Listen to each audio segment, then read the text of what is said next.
સોનલમાં જય શ્રી કૃષ્ણ। તો જો હું બનાવું છું પાણીપુરી। એમાં જો ધાણા નાખ્યા, લાલ મરચા હે, ફોદીનો છે થોડો, બધું મિક્સ કરી મરચા ફોદીનો ધાણા ભાજી નાખી દીધા।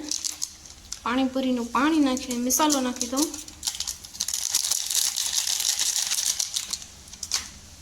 થોડુંક નમક, ચટણી, મીડિયમ એવું બનાવવું છે, થોડી ખાંડ નાખી દઉં એટલે અલગથી મીઠું પાણી કરવું જ ન પડે। હવે આને મિક્સરમાં ક્રશ કરી નાખું।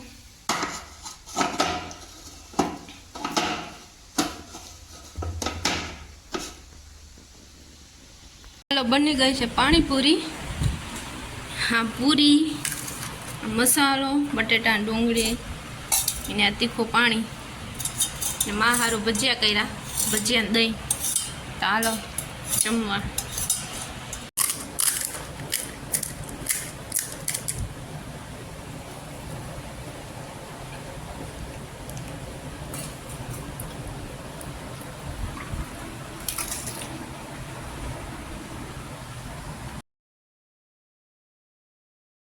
મોર્નિંગ, જય શ્રી કૃષ્ણ, જય સોનલમાં। જો અમારે બનાવી છે મમરી। ગરમ પાણી થાય ચૂલે, ચોખાનો લોટ તૈયાર કર્યો, પાણી ઉકળે એટલે એમાં નાખી દઈએ, પાડી ને હંચો ભરાય।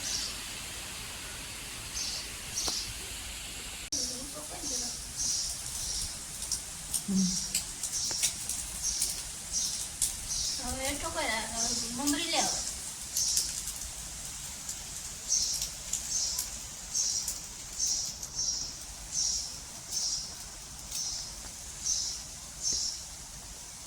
તો જો બની ગઈ મમરી ચોખાના લોટની, થોડી કાંઈ ને એટલી। ચોમાસામાં હોય તો કાંઈમાં દાળ ભાત ના કરીએ તો મજા ખાવાની। તો હાલો હવે રસોઈ કરવી। 11 પોણા 11 જેવું થઈ ગયું। તો જો વાગી ગયા 5:45 જેવું થવા આવ્યું। અને નારિયેરીમાં ઓલા ભાઈ આવ્યા હતા ગોડવા, મશીનથી ગોડી ગયા બધું। જો અહીં મમરી મસ્તીની હુકાઈ ગઈ,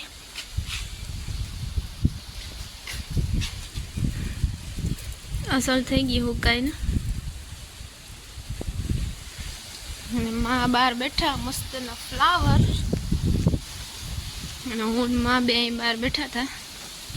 જો ઓલા ભાઈ આવ્યા હતા ને ત્યાં બધું ગોડી ગયા મશીનથી, મસ્તીને થઈ ગઈ નારિયેરીમાં। આખી લાઈન ગોડી નાખી, 2 લાઈન। 7:30નો ટાઈમ થઈ ગયો। અહીંયા મારી ધૂપ દેવો કરી લીધો, ને ખીચડી મૂકી, ને કઢી બનવાની તૈયારી છે, કઢી ખીચડી।